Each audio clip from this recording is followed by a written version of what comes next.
Welcome to another Star Mini Gaming YouTube video.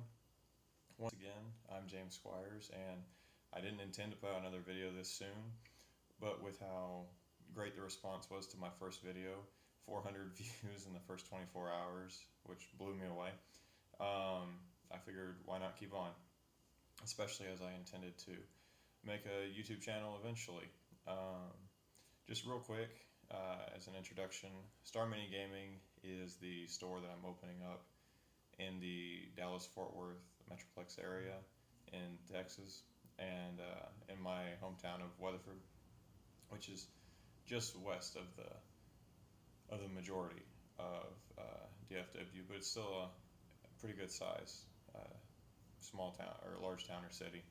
Um, but anyways, we are starting a video series on X-Wing, and in the next several days, I'll be posting videos about each of the different factions, kind of breaking them down one at a time. And I'm starting with the one that I played the most, the Rebels, which is kind of funny because everyone who knows me figured I would play Empire in this because I always play Empire in everything, even back from like the Battlefront 1 in 2 days.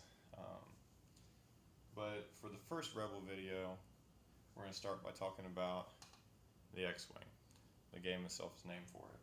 Probably the second most iconic ship of Star Wars behind only the Millennium Falcon. But anyways, in X-Wing, the X-Wing itself is a pretty well-rounded ship, which fits into the lore. If you're familiar with the movies, you see that the X-Wings are pretty tough. They survive hits that a lot of the other starfighters don't. And if you're familiar with any of the expanded universe, be it the video games, the books, the comics, you know that X-Wings are pretty durable, rugged, well-rounded ships that tends to be their only real drawback is maneuverability when compared to things like TIE fighters and A-Wings. And the game reflects that. The X-Wing has a pretty well-rounded dial. It's quick, but not as quick as others, such as the TIEs and the A-Wings, as I mentioned before. But it does have more firepower than almost any ship that can outrun it. And it's pretty survivable. Its basic stats are 3 attack dice, which is good. There's only one small ship, to my knowledge, in the game that has more than 3 as a base stat for its attack, and that's the TIE Phantom. It has 2 defense dice, which isn't bad. It's not massively good at dodging, while other things that are more maneuverable tend to reflect this in their stats, such as the A-Wing, the E-Wing, and the TIEs tend to have 3 evasion dice standard. It does have 3 hull, which is, again, good. It's at the high end for a small ship. And 2 shields, which is better than almost any TIE has, and because most TIEs don't have any. And is probably about average to maybe high mid for a small ship. So the X-Wing has good offensive ability, good defensive potential, but it's going to take some hits in the course of the game because of the only 2 standard evasion dice. Now, if you've played at all, you know that there are certain ways to help yourself with evasion. You get additional evasion dice for being at range 3, for being behind asteroids. We're not going to really cover that in this. We'll cover more of that kind of thing whenever we go over the how to play video. I'll have a couple demo games teaching you how to play. This is going to be more of a Tactica video focusing on the X-Wings. So whenever you play the X-Wings, you do need to understand that while you can use them as more of a flanker, that's not really what they're optimally designed for. That being said, one of the builds that I will show you that I like to run does fulfill more of that role, but it's something that you have to work a bit more at. Other ships like the A-Wing, the E-Wing, and most TIE fighters, because they're faster, because they're more maneuverable, because they have more green maneuvers, which again we'll cover what that means in a later video. Those ships are more well designed for that role. The X-Wing is more designed to trade blows, so it's more of your offensive front line kind of unit. And there's currently 3 different ways to get X-Wings. The starter kit comes with one with several different pilot cards, including Luke and Biggs, that you see in Episode 4. Then the expansion the X-Wing expansion that comes with the X-Wing by itself includes Wedge Antilles and a few others. And then the third way to get it is in the Rebel Transport Pack. It comes with an X-Wing and additional pilot cards that are not in any of the others. And these include other pilots that are primarily from the expanded universe, such as the Rogue and Wraith Squadron book series, which I don't have that set yet, so I won't be covering those pilots or necessarily their builds that you can do with them. But for myself, my two favorite X-Wings that I like to bring the most are Biggs and Wedge. And I typically only bring one, not because the X-Wing's a bad ship, but it is kind of a jack of all trades and master of none in my opinion, and I like to specialize a bit more than that in this game. So first we'll start with Wedge's build that I like to go with, and I'll put the cards up on the screen here, but Wedge is a pilot skill 9, which means that he will move after almost everybody else. The only other ones that might be after him is if you somehow upgrade a pilot beyond pilot skill 9, which is possible, or your opponent has priority, or you have priority. That's the only time that other ships might move after him. So he's going to move late in the movement, which is really, really good. That means that your opponents have already gone and you can react to what they have done. So that is pretty. And he, because of his high pilot skill, he's going to shoot first in the attack phase, which is again really good because that way he can potentially kill enemies before they've even had a chance to fire, and it guarantees that he will get to fire first, or nearly guarantees that he will get to fire before he would be taken off the board because he's such a high pilot skill. And all X-Wing pilots have the same base stats, the 3-2-3-2. So the 3 attack, 2 defense, 3 hull, 2 shields. And his special ability is when attacking, reduce the defender's agility dice by 1 to a minimum of 0. That's a really good ability. There are other ways that you can really bring that up a notch. For example, being at range 1, you get an additional attack die. That's really good. So not only are you bringing down your opponent's defense dice by 1, you're adding 1 more to yourself. So with Wedge and that strong of an ability, you really want to focus on how to maximize that. And I really like to pair him with the upgrades, engine upgrade, and outmaneuver.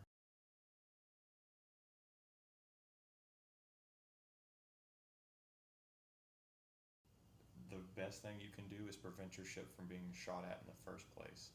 And the 2 ways to do that are boosting and barrel rolls. They are additional movement that you can take after your standard move. And boost, because the X-Wing has neither standard, but you can give it the upgrade, engine upgrade, that allows it to boost, which is an incredibly powerful ability. It allows Wedge to further react to his opponents being that high pilot skill, because you set your dial and move, but then you can boost afterwards to get a better positioned shot on your opponent and prevent them from shooting back at you. And then that pairs well with outmaneuver, because whenever you move, if you are able to line up a shot and be outside of your opponent's firing arc, outmaneuver further reduces your opponent's agility value by 1, again to a minimum of 0. So that combined with Wedge's ability means that every single time you shoot an opponent, they get 1 less agility dice. If you are somehow able to get them inside your firing arc without you being in theirs, you're dropping their agility by 2. That means your standard TIE fighter is only getting 1 die to defend with at ranges 1 and 2. And if you look at the dice, unless they focus, they only have a 40% chance of successfully evading a shot with each defense dice. So that's really, really hurting them, as opposed to your 50% without focusing chances to hit with each attack die. So Wedge is really, really good at making your opponent take the hits that you successfully roll. And then one other upgrade I like to throw on him is R2-D2. And it's an expensive upgrade at 4 points. So altogether, you're paying 11 points of upgrades, which is putting Wedge at a hefty 40 points, considering the average game is 100 points. But that's helping Wedge to survive and allows him to restore his shields that he may have lost earlier in the game, which is hugely important. You know that if you've played this game beyond once or twice. Shields prevent crits. and crits can just devastate your entire strategy in this game. But R2-D2, for those 4 points, allows him to restore his shields and allows you to keep on using that incredible offensive firepower that Wedge can bring to bear against your enemies. Now the other option you can bring, and the one that I honestly bring a bit more than Wedge just because of the role that he fulfills, is Biggs Darklighter. You might think, well, Luke's the big hero from the movies, which is true, but in terms of the game, Biggs is the biggest hero of them all. He has the same basic stats like all other X-Wing pilots, 3-2, 3-2, with a focus and a target lock ability. He cannot take an elite pilot skill, which is a bit of a drawback. But with Biggs, it's not such a big deal because you're not really bringing him to survive. His special ability is other friendly ships at range 1 cannot be targeted by attacks if the attacker could target you instead. So what that means is if you and an ally are both within an opponent's firing arc and Biggs is close enough to that friendly ship, the opponent has to shoot Biggs. I like to give him a shield upgrade, bringing his shields to 3, and R2-F2, which allows him to increase his agility by 1 instead of taking another action during the turn, bringing him to 3 shields and 3 evasion dice for the turn. That's a really good ability, because basically what you can do is pair Biggs with other guys that you really need to survive, such as Wedge, and you don't want to have all the opponent's firepower drawn on him. Biggs can really throw off your opponent's ability to take down your heavy hitters and key ships if you keep him as a close wingman to your more important models. Now, one of the mistakes that I made at first, and I know a lot of other players make just from reading the internet, is throwing Biggs out there and basically letting him take a bunch of hits and die. And I hadn't thought about it until I read it, but the best thing you can do with Biggs is actually keep him a little bit further back than your more powerful ships. Keep him at range 1, but keep him behind them, because what you want to try to do is get your more powerful ships at ranges 1 or 2, preferably 1, but with Biggs you're most likely going to be at the 2 range if you're going to do this effectively. You're going to want to have the more powerful offensive ship at 2 and Biggs at 3 compared to your opponent.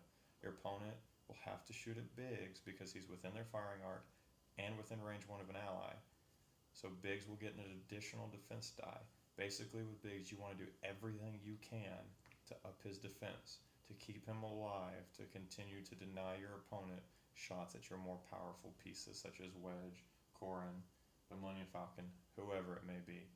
So hiding him behind an asteroid at range 3, but within range 1 of that more powerful ship you're trying to keep on the table, is perfect.